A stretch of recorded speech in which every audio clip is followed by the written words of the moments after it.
So the second talk was proposed by Yulu and Yuichi Nishiwaki. They are both students at the University of Tokyo. And so Yulu is here today, and I think he will give the presentation about formalizing the Rust semantics in Isabelle Hall. Yes, yes. So Yulu, please go ahead and share your screen and start. Okay. So can you see the window? Yes. And is a pointer available? Yeah, so can you see perfect. the point? Yes. Okay, nice.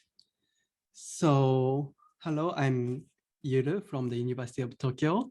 So here in Japan, it's midnight, so probably maybe I look sleepy. So in this talk, we introduce our project called Rustv, semi-automatic verification of Unsafe programs. So here is a summary of our work. So our ultimate goal is a formal verification method applicable to production code. Yes, it is. Sounds very ambitious. So we developed a deductive verification framework for unsafe Rust using Isabelle and Simpl. This is a theorem prover, and Simpl is a framework formalized in Isabelle. So this project is pretty much work in progress mode, but we prove and disproves the safety and correctness property for some very small unsafe Rust programs using our frameworks.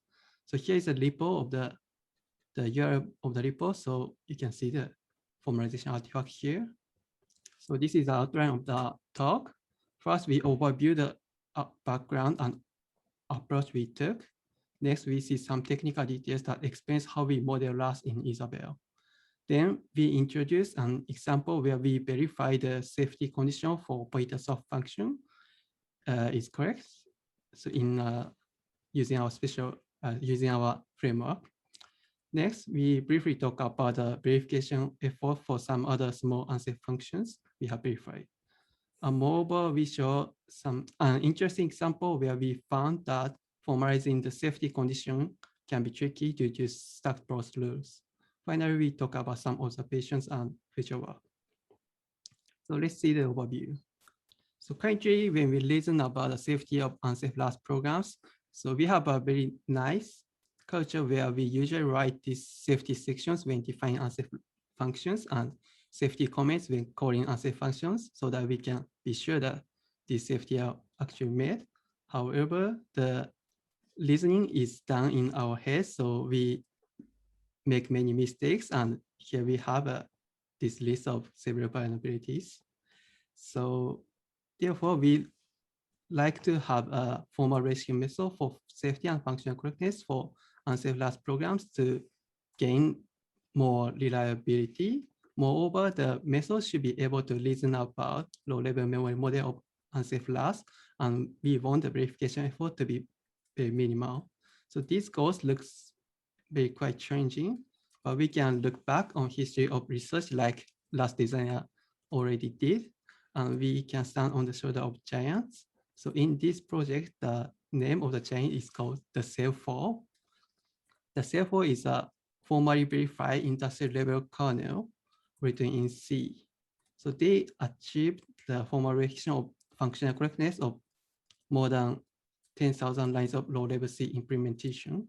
To help this work, they have developed several powerful automation tools. So here is the architecture of the Cell4 verification. So they use a theorem prover called Isabelle Hall for the verification. So first they write down the formal spec of their kernel in Isabelle Hall. Then they automatically translated their C implementation to Isabelle using a framework called Simpl, which we talk later.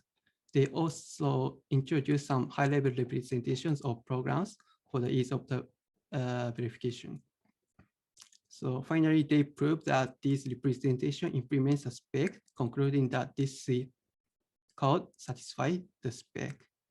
So the Cell4 project successfully did this verification work. So we saw that this approach can be adapted to Rust. So in this approach, we translate the Rust program to Isabelle instead of C. So currently we are missing this high-level representation and automated translator. So in current setting, we need to manually translate Rust programs to Isabelle, and we are writing direct proof against the formal specification of the function and low-level representation of the Rust implementation now. So let's see how this Rust to Isabelle translation works. So we adopted Simpl framework, which is imperative programming language formalizing in Isabelle Hall and used in the Simpl project. It comes with imperative control flows and generic set space and for logic for verification. What is interesting is that this Simpl framework and its core logic are parameterized by this state space. So once we can encode Rust memory model into this Simpl's state space, we can leverage Simpl's infrastructure such as for logic for verification of unsafe Rust programs. So we briefly show how we encode Rust memory model into Simpl. First, we represented the global heap memory as a pair of bytes and extra stacks following the large stacked both areas in model. So in this definition, this memory part corresponds to the content of the memory at each location. And this tags part tracks byte references using reference tags. So this left kind means that permission given to this set of tags, and they form a stack to deal with reborrowing. Then for each function to be verified, we define a set space for that function, and this state space is used for verifying Rust programs using Simpl. So for example, the function state space is defined a pair of global heap and variables. For example, swap function in the standard library takes two arguments x and y, and it has local variable name temp. So the state space for swap function consists of the global heap and these variables. In our formalization, local variables and arguments are represented using references to global heap. So for example, x and y main areas. So let's see an example of verification. So here we want to verify that the safety conditions of the pointer swap function So we'd like to verify that safety conditions of pointer swap function written in the standard library docs are actually sufficient to be safe to call the pointer swap. So to verify this, we first translate the implementation of pointer swap function into Simpl. Then we formalize the safety conditions of the function used in Isabelle. Finally, we write a proof of safety. So for example, this is a translation from the implementation pointer swap in Rust into Simpl. So this is a simplified implementation pointer swap function in Rust. So it first allocates a temporary memory space and copy x to temporary and y to x and temporary to y. So we can translate this Rust program into Isabelle Hall like this. So this is a kind of literal translation. We allocate a temporary space for temp, then copy x to temp and y to x and temp to y. So next, we formalize the safety condition in the documentation. So the standard library documentation says that two pointers x and y must be byte for both reads and writes, and x and y must be properly aligned. Since we do not formalize alignment yet, we focus on this validity part. The formalized safety condition statements use the whole logic in our framework. So in this whole triple, so the precondition corresponds to the safety conditions. So this part, the waveform heap S means that no undefined behavior occurs so far, and this writable X and writable Y means corresponds to the validity in the standard library documentation. Moreover, in this example, we only care the case where the 2 pointers are not alias each other because it's easier to verify. And this non-aliasing assumption comes here. So the aliasing case are explained later. So the verification of the safety is mostly automatic. We learn the verification condition generator of Simpl and simplifier of Isabelle. So they gives us remaining verification conditions, but we can invoke sledgehammer tool, which is a very powerful proof search tool provided by Isabelle. And this sledgehammer to conclude the proof with this lemma in this case. So we can prove the safety of some function like this. So next, we talk about the result of our formalization. So this table shows the scale of the effort required to verify some very small unsafe last functions, such as cell methods like guess swap and pointer swap. So the lines of code for verifying the safety and functional correctness of these functions are very minimal, but we observe that proof checking time can easily blow up. So actually, our framework is not very scalable in its current state. So moreover, the aliasing case, so where the arguments of the pointer swap are aliasing, requires a bit more verification work. And during this verification, we found an interesting example where formalizing safety condition can be tricky. So consider these two programs. So both programs create two row pointers to X named P1 and P2, and we pass these two pointers to pointer swap function. On the left-hand side, P2 is directly reborrowing from P1. However, on the right-hand side, there is a mutable reference separating P1 and P2. Indeed, under the stacked balls rules, the left one runs safely while the right one exhibits an undefined behavior when calling pointer swap. So to explain why there is this difference, we assume the understanding of stacked balls. So please feel free to ignore this slide if you don't know much about stacked balls. So basically on the left-hand side, since P2 are directly reborn from P1, P1 and P2 share the same permission to access X. So in other words, P1 and P2 are simultaneously valid references. While on the right-hand side, there is a mutable references separating P1 and P2. So under the stacked balls rules, when we use P1 in the implementation of pointer swap, it invalidates P2. So in other words, P1 and P2 are not simultaneously valid. And finally, this pointer swap call leads to an undefined behavior. So the point of this example is that this distinction is not clear from the safety section of pointer swap documentation. It just says that both X and Y must be valid, but it doesn't say these two pointers are valid in what sense. So, and actually when we try to prove safety of the left-hand side and the unsafety of the right-hand side, the reasoning is much more complex due to aliasing. So here is some observations of we found in our work.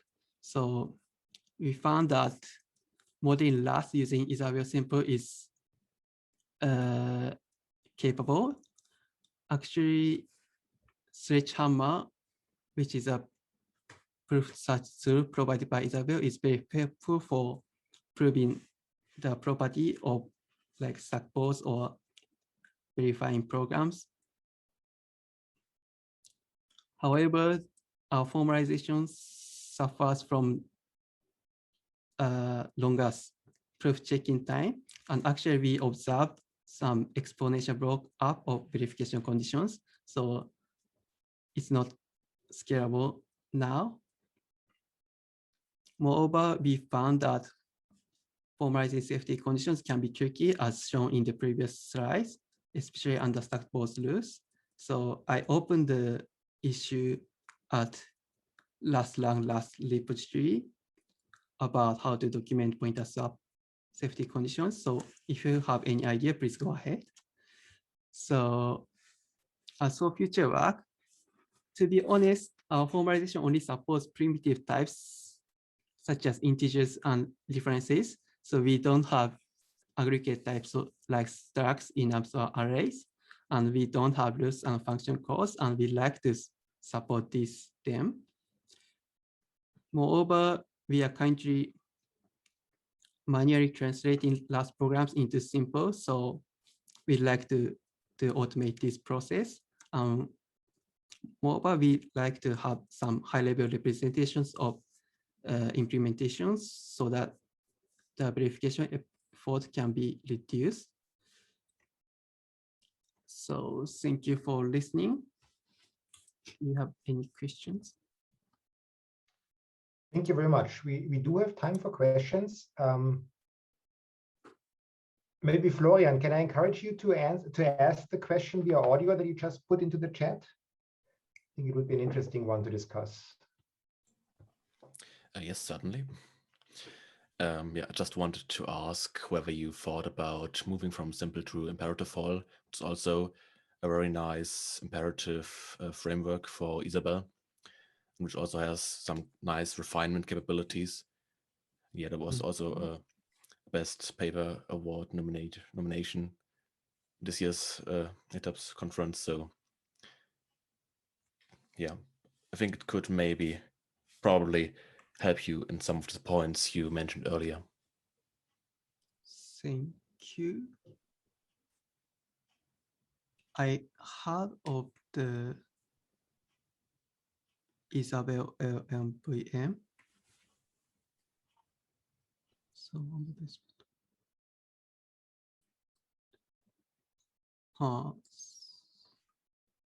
Q. But I think if I understand correctly, the spreads logic used by them does not directly support stacked borrows. So it's one of the reasons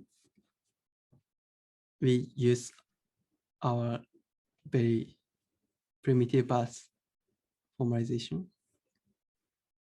Does that answer your question? I don't think. Yes, thanks. I didn't really look into whether stack borrows would work with it, so that makes sense that this is very, unfortunate missing feature. Yep. So Leonard Gehr asked the question, what does your spec for cell look like? Do you model the lifetimes? We didn't model lifetimes. It just say, given the share difference to cell,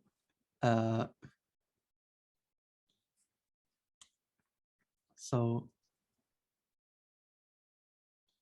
I mean, the spec of cell says like, given the share reference to cell, we can set value or we can leave from the cell and the value is correct.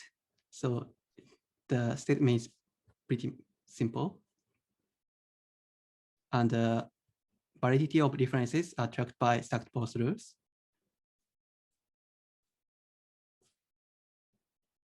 Does that answer your question? It wasn't my question. I just read it from the chat, but okay. I think it did answer the question. Thank you.